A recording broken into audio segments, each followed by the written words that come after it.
এখনো রয়েছেন মান্নাদা, আর বাঁদিকে এই মুহূর্তে নির্মলাদি চলে এসেছেন, আর ডান দিকে আপনাদের সকলের অনুরোধে বৌদিকে আমরা বাসে এনে বসিয়ে দিয়েছি। একটা চমক, মান্নাদা এবং নির্মলাদিকে পাশাপাশি বসতে দেখলেই ৮০-তে ৮০ ওনার কথা মনে পড়ে যায়। কি মনে পড়ে? তো সেই ভাবনা থেকেই তুলে আনা। এবং আপনারা যদি ভেবে থাকেন যে এই ছোট্ট বিরতির মাঝখানে আমরা চুপচাপ বসেছিলাম এবং উনি বিশ্রাম করছিলেন, একেবারেই না।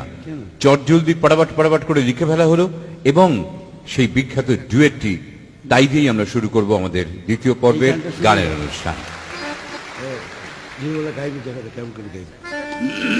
আচ্ছা, আমি একটু কথা বলি। হ্যাঁ, বলো। নির্মলাদি আমাদের নিশ্চয়ই বলবেন যে মান্নাদার সঙ্গে এই গানটি গাইবার সময় তার অভিজ্ঞতার কথা। আমি তখনও মান্নাদারকে চিনি না, জানি না, কিছুই দেখিনি। আমি ফ্লোরে বসে বসে গুলি খেলছি। গুলি খেলছিলাম। তারপরে মান্নাদা ঢুকলেন এবং সবাই আমার ভীষণ ভয় দেখাচ্ছে, দেখো বাবা বম্বের আর্টিস্ট, নাম করা আর্টিস্ট, ধেরিও না যেন।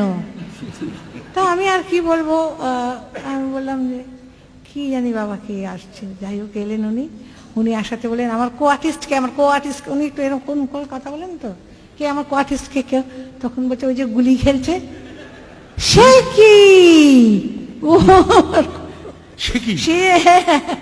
কি ও গুলি খেলে? তারপরে তো গাইলাম গানটা। মেয়ে গুলি খেলে?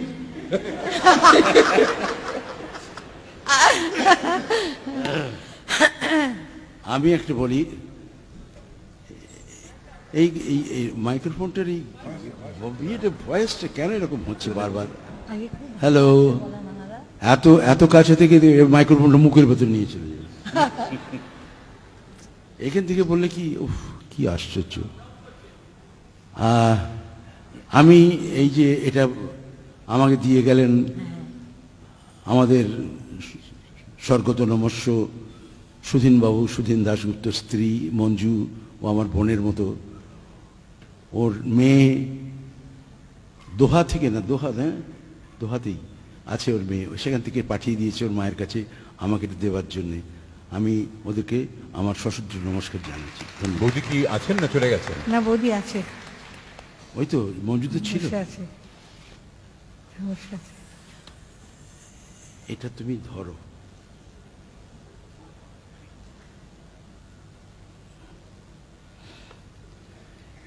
এবার নির্মলা গাও। না, আগে আপনি গাইবেন। আচ্ছা, সতীনাথ তুমি কই? এই তো মনে তো নাই। হঠাৎ সকলে বললে যে নির্মলার সঙ্গে এই গানটা করতে হবে, সেজন্য আমি গাইছি। ভুল তো হবেই, আমার মনে নাই এ গান। তবে সতীনাথ যখন আছে তখন একটু জোর পাচ্ছি আমি যে বলে গাইব।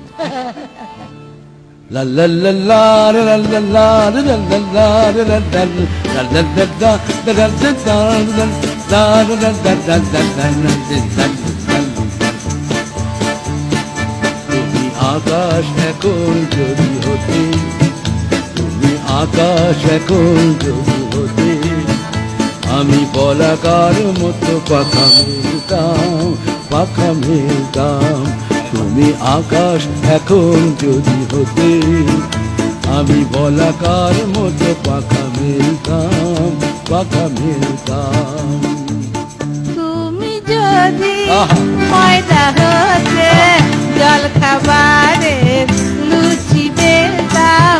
তুমি যদি ময়দা হতে, জল খাবারের লুচি বেলতাম। জল খাবারের লুচি বেলতাম।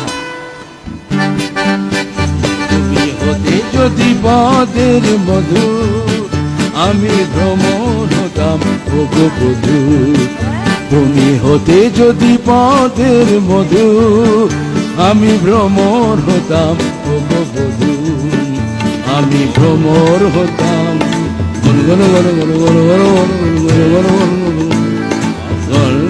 গাও না, তুমি গাও।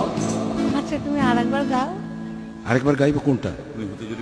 তুমি হতে যদি পদের মধু, আমি ভ্রমর হতাম ওগো বধূ। অমর হতাম।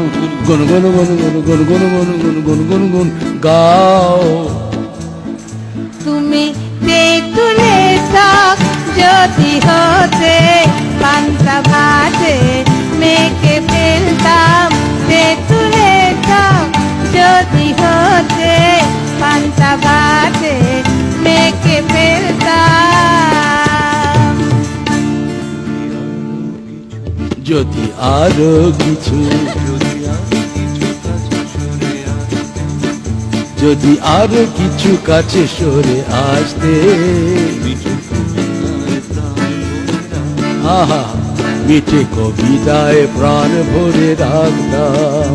যদি আমার মতন ভালোবাসতে তবে তবে কি বলবো, বলে ফেলো না, বয়স তো কমে গেছে।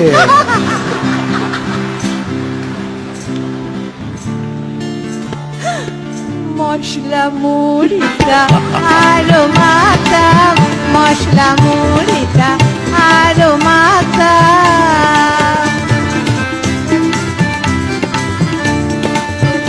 এবার বলো।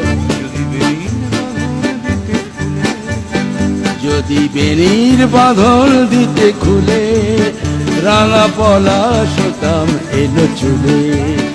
যদি বেনির বাঁধন দিতে খুলে আমার লাশ হতাম রাঙা চুলে। তোমার এলো চুলে পলাশ হতাম, তোমার এলো চুলে রাঙা পলাশ হতাম। তুমি সত্যি রাঙা যদি হতে বিলিতি বেগুন বলে ভাবতাম, সত্যি রাঙা যদি হতে বিলিতি বেগুন বলে ভাবতাম, বিলিতি বেগুন বলে ভাবতাম। আহা বাবা।